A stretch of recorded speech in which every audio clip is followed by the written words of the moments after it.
Prime energy drinks have been taking the internet and the schoolyards by storm. But are they safe? Are there health concerns? Or are there even health benefits? In this video, I'm going to answer all of your questions about the Prime energy drinks and give my complete, honest dietetic review. If you're new here, welcome. I'm Maria and I'm a board certified dietitian in Ireland and Bermuda, and I'm here to help you understand nutrition and find a way of eating that works for you. So if that sounds good, please give the video a thumbs up and don't forget to subscribe by hitting the red subscribe button below because it really helps support the channel.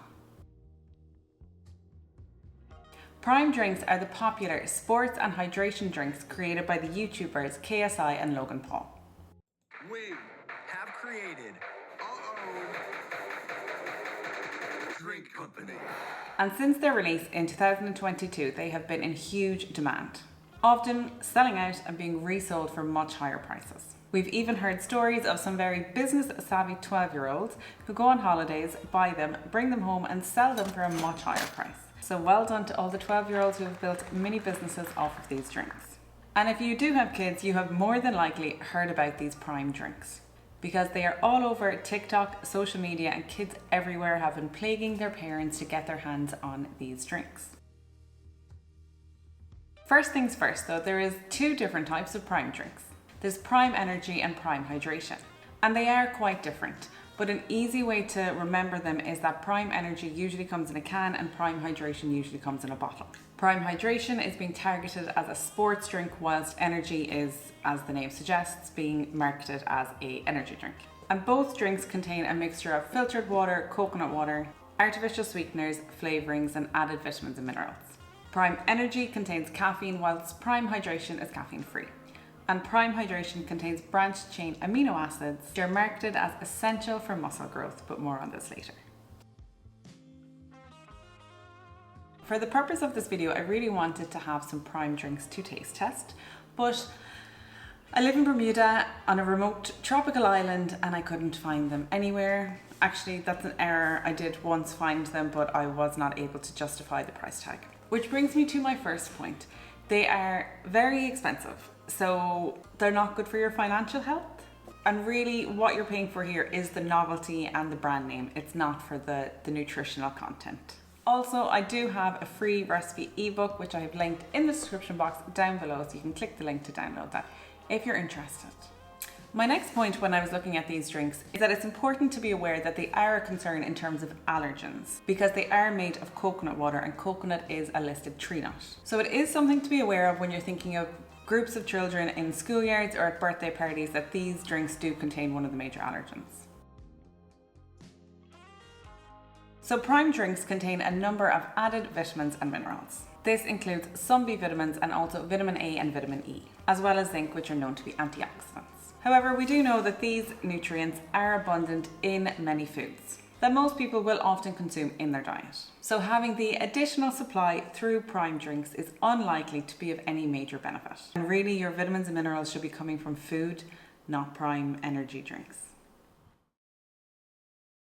Because food also provides a much wider range of nutrients and in a form that your body is better able to absorb.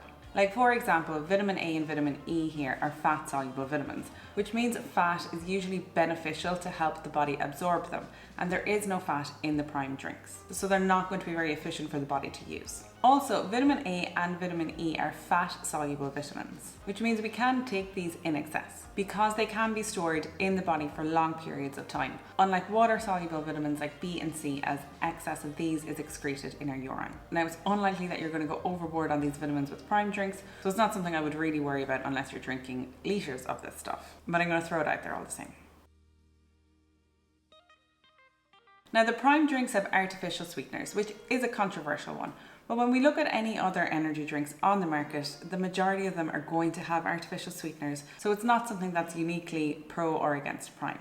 And artificial sweeteners, they are controversial and they're really a personal preference. But we know that drinks with added sugar, like your regular Coca-Colas, your regular Lucey-Dietitians, these all have spoonfuls of added sugar. And as we know, added sugar in excess can harm our dental health and increase the risk of obesity as well as other health-related issues. So both of the Prime drinks do not contain added sugars, which I do think is a positive for the most part. especially when we're looking at the fact that these seem to be marketed mainly at children. So instead, they contain the artificial sweeteners ACE potassium and sucralose. So artificial sweeteners provide the same sweet taste without the energy. Now, studies have shown, and the FDA and EFSA also say, that artificial sweeteners are safe to consume in moderate amounts. But there is some research to suggest a negative consequence of sweeteners on things like our gut microbiome. The World Health Organization actually recently advised not to use non-sugar sweeteners for weight management. But my take on this is that it all comes down to the individual. Ideally, we would all be drinking water,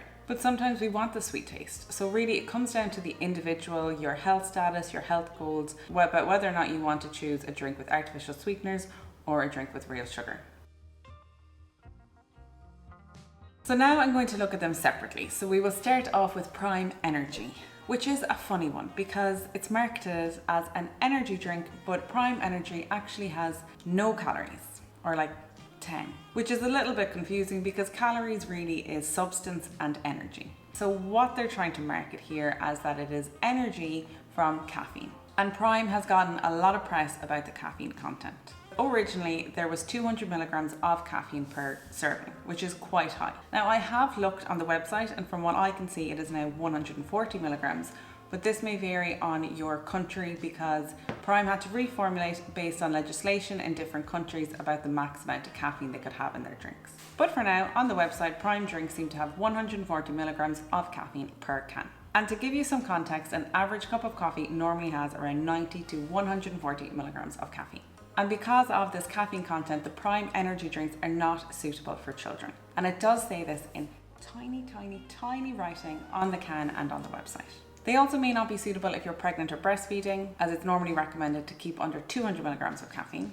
And they might not be a great choice if you are just somebody who is very sensitive to caffeine. The EFSA states that people should not be consuming over 400 milligrams of caffeine per day, which equates to roughly 4 cups of coffee. It may increase blood pressure, increase anxiety, sleeplessness, agitation, make you jittery, and it can also cause gut upset for a lot of people.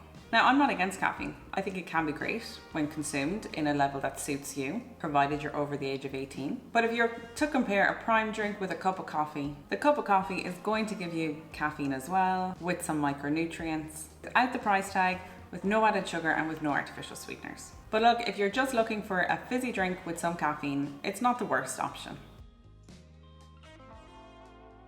And now I'm going to take a closer look at Prime Hydration, which is being marketed as a sports and hydration drink. And this is because it has branched chain amino acids where they're claiming they're important for muscle recovery. But any sports dietitian or performance dietitian will tell you that whey protein is much more powerful. And there is evidence to support branched chain amino acids, helping with muscle protein synthesis. However, the actual dose of these BCAAs provided in one Prime drink is 250 milligrams. And most of the research shows a beneficial effect of branched chain amino acids in doses much higher, like 4 to 20 grams per day. So the amount in the Prime drinks isn't really significant. And I don't recommend drinking 8 Prime drinks to reach this. They're fine, but the issue is people who don't have an understanding of this will think that this Prime drink is an adequate post-workout drink. And it's not going to cause you any harm, but it's not really providing you with the nutrition that you need post-workout. Whole foods or complete protein supplements are preferred over branched chain amino acids, since they contain the remaining essential amino acids as well. And they're quite easy to obtain through your diet, so you really don't need to be relying on supplements. They're also being pushed as a hydration drink post-workout because of their electrolytes. And these Prime hydration drinks do have a significant amount of electrolytes. However, when you look at the breakdown of the electrolytes and the ratios that they come in, they're not actually very beneficial for intense exercise, like if you were trying to do long runs or training for a half marathon. Basically, there is a lot of potassium and not very much salt. And when we sweat, we lose salt and magnesium and potassium, but we mainly lose salt. And it's important to be replacing this when you're exercising for durations over 60 minutes, especially if you're exercising in extreme heat, which happens to me every day when I try to go for a run in Bermuda. And there are plenty of other ways to keep hydrated before, during and after exercise. And just plain water is going to be appropriate for most people doing general activity between 30 to 60 minutes long, 5 to 7 times per week. Also, the artificial sweetener sucralose can cause gut discomfort for people in these drinks, which is really important if you are training for a marathon and you don't want to be running to the bathroom. No runners want that.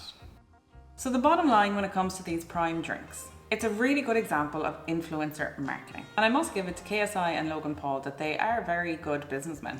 We've seen videos of kids licking Prime drinks off of the ground, selling squirts to each other of the drink for $1 a sip. Kids have even been paying to get their photograph taken with the Prime drinks. So what I would say is that if your kids are insistent that they really want these drinks, the better option is to give them the hydration version. It's relatively harmless, it doesn't contain the caffeine, it doesn't contain loads of added sugar. It has the artificial sweeteners, but you're going to get them in any other diet drink on the shelf. They're expensive, but they're really no worse for your physical health than any other diet drink on the shelf. If your child comes home with a bottle of Prime, I wouldn't be having a row with them over it. Now, the energy drink that comes in the can, I would stay clear of because it does have that caffeine, which is not suitable for children. However, if you're an adult and you just want a flavoured, cold, fizzy drink with a little bit of caffeine, it is an option. It's not going to cause any serious harm, it doesn't have added sugars, but there's nothing more special with a Prime drink than most of the other drinks that are for sale. I would say if you're looking for a sports drink, Prime really isn't anything special. There's much better electrolyte replacement solutions and hydration drinks on the market. So I hope you found this video interesting, as I'm sure we have all come across these drinks at some point. If there's any other product or drink or food that you would like me to review, please leave comments below and I'd be happy to make a video on it. And I'll see you next week.